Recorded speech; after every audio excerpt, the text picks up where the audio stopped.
Hello, Bill. Hello, Scotty. Where's Randolph? You just missed him, Bill. He's in the caboose of the morning southbound. He is, huh? Well, that's the last train he's going to move south. What do you mean? This is a court order, Scotty. Judge Deem says it's binding on all employees of the Red Valley Line as well as the owner. But you have to serve it in person, don't you? No, I don't.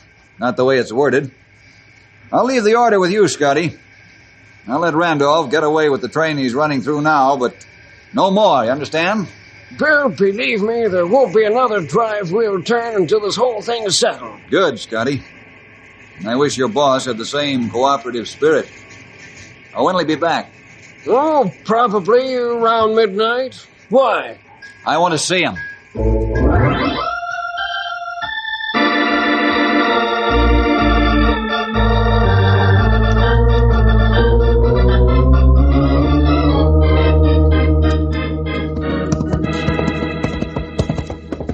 Whoa, Storm.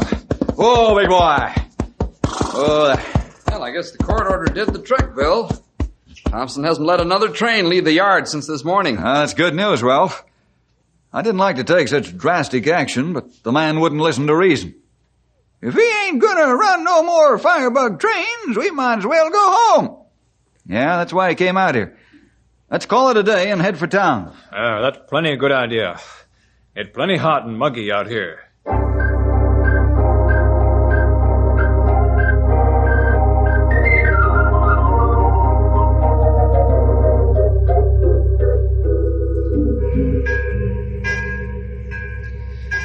All right, engineer, let's get rolling back to Knotty Pine. Wouldn't advise it, Mr. Thompson. Don't like the looks of the crack in that left main piston rod. Oh? Want it whole? Well, possibly. Hard to tell. I'd say no. We'll chance it anyway. Just reduce your speed going back. But, sir, it's mighty... I said get the train underway, do you hear me? That's an order. Okay, you're the boss. Give me the high sign when they get in the cab, will you? You bet.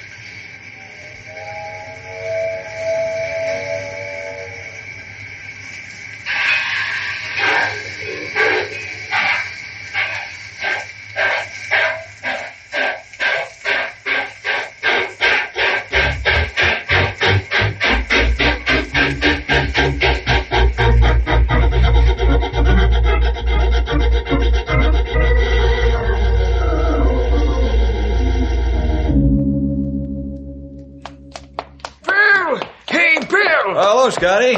What's the matter? I'm glad I ran into you. I was on my way over to your office. Yeah? Why are you so excited?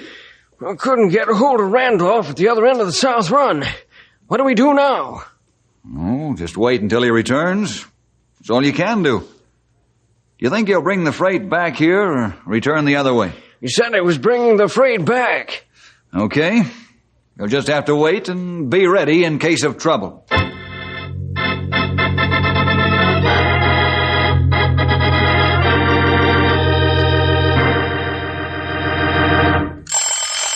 Sit still, fellas. I'll get it. Okay, Bill.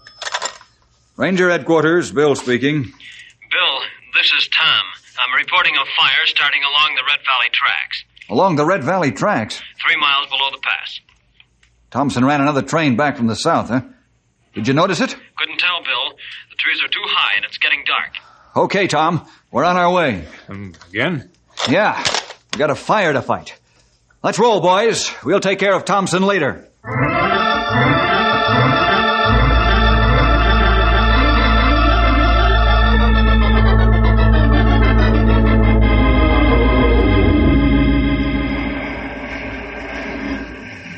This time fire get good start. Get on both sides of track. Ralph, all for bulldozers and man. I'm not taking a chance on this getting away from us. Right away, Bill. It's a treetop fire. Our best attack is to knock down the burning trees onto the railroad tracks. Let's get dynamite in the safety cases and stuff it under those trees. Right away, Sonny! I give you hands, Dumpy. Treetop fire, that's right.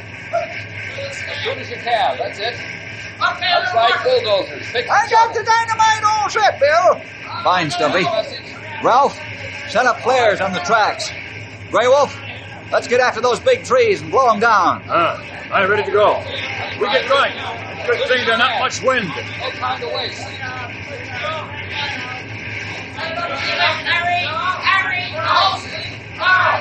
Light the fuses, fellas. Let's get out of here. Okay, Come on, Stumpy. Light it and get going. let's go. Move faster, Sonny. I'm stepping on your heels. Dynamite blow any time now. Come on. Behind this big tree, fellas.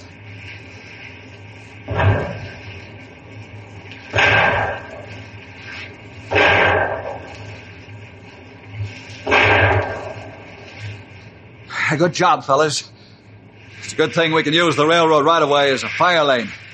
Yep. Them trees fell right across the railroad tracks. Well, Ralph's got the flares up now. Hey! Here comes Ralph like he's got a hot foot. Bill, look what's coming up the track. Great Scott, it's one of Thompson's big locomotives and pulling flat cars loaded with men. Yeah, here comes the fella. And it isn't Thompson. No, that's Scotty. I got here as quickly as I could.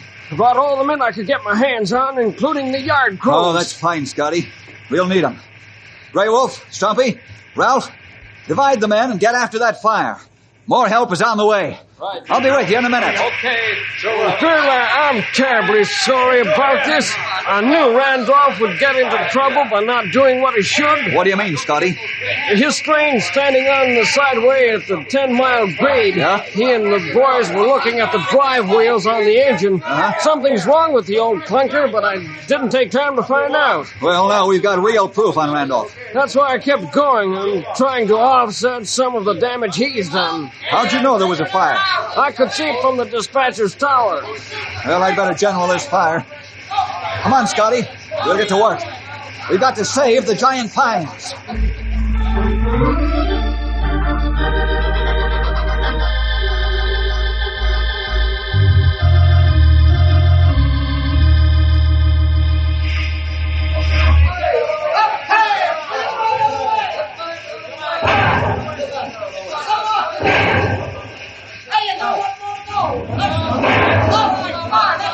You better hold off on the dynamite, Stumpy. All the big trees are down now. Okay, Bill. Bulldozers are coming in. They'll clean out the small stuff. A little more hard work and the fire will be out. Ralph, you'd better take some fresh men to replace your tired crew. Pass the word to Grey Wolf. Okay, Bill. Look! The Yeah? boss's train is backing down on us, out of control! Great He'll Scott. ram my train! The caboose on his train will smash into the flat cars! Get the men back from the tracks. Pass the word. The trains are going to crash. Pass the word. Get back from the track. Get back from the track.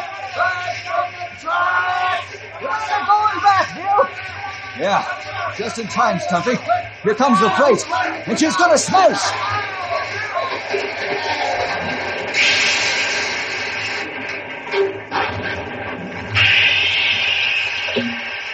Bill! The boss must be in the caboose! Then let's get him out.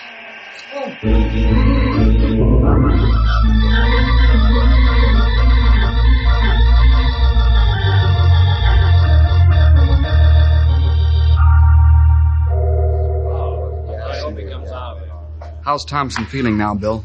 Pretty good, Ralph. He and the crew jumped from the caboose just before the trains crashed. Good. He got a nasty crack on the head, but the doc says he'll be okay. Well, I'm glad for that. There's been enough damage done. Look! He's waking up! What happened, Randolph? You able to tell us? Yeah. The piston rod broke climbing the 10-mile grade. The rod damaged the air brakes, but we managed to back down the hill onto the siding and hold the train with hand brakes, but the hand brakes gave out. And then I decided to roll back down the valley and let the train stop by itself. But didn't you think about the fire? I'm afraid I didn't do much thinking. I didn't expect the tracks to be blocked. Oh, what a mess. Did you get the fire out? Yes, the fire's out, Randolph. Scotty, Have you got the piece of paper I gave you? Sure, right here in my jumper pocket. What piece of paper is that, Scotty? The court order Bill served. Oh. Well, Bill, go ahead and serve it. I deserve it and more. Randolph, I'm going to tell Judge Deems I didn't need it. I think the Lord sort of allowed circumstances to serve their own court order on you. Yes, that bump on the head knocked some cooperative spirit into me. And I appreciate your spirit, Bill. Thanks. Believe me, I'll do all I can to make restitution. Yippee! The giant pines is safe from them there firebugs!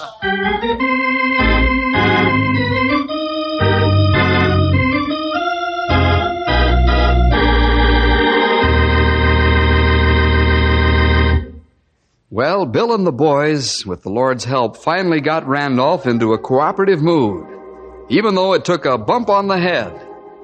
Some folks do have to learn the hard way, don't they? We'll see you next week for more adventure with Ranger Bill!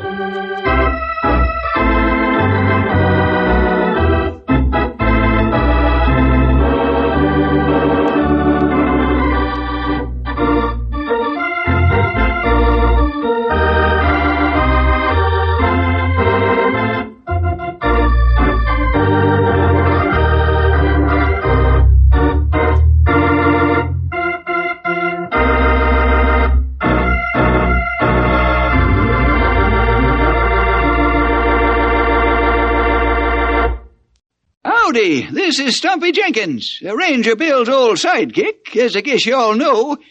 Just adding a little extra word of thanks for getting yourself in on the program today. Always glad to have you along. And I hope you invite your friends, too, for we sure got lots of adventures to tell you about. And we don't want you to miss any of them. So you make sure to be there by your radio every week. Don't lose out on our next story.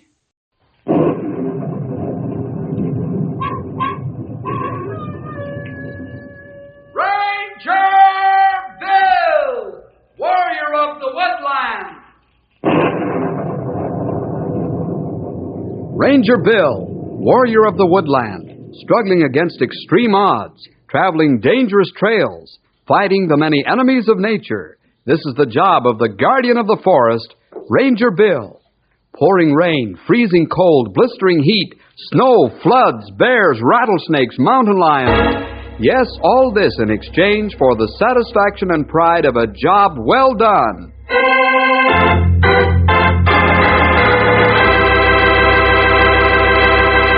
Fellows and girls, have you ever been tested or challenged because of your stand for Christ?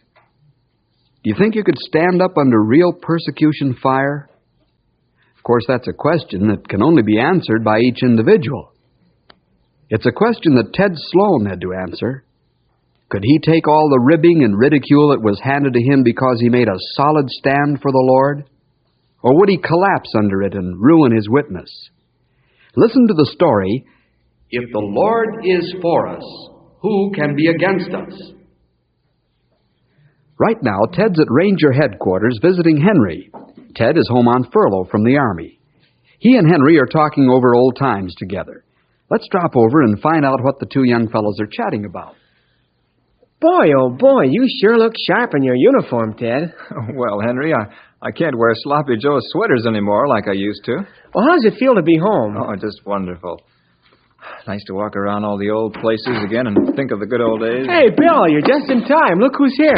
Well, as I live and breathe, Ted Sloan. How are you, Ted? Just fine, Bill. How's yourself? Oh, great. How's Army life? Oh, it's so-and-so.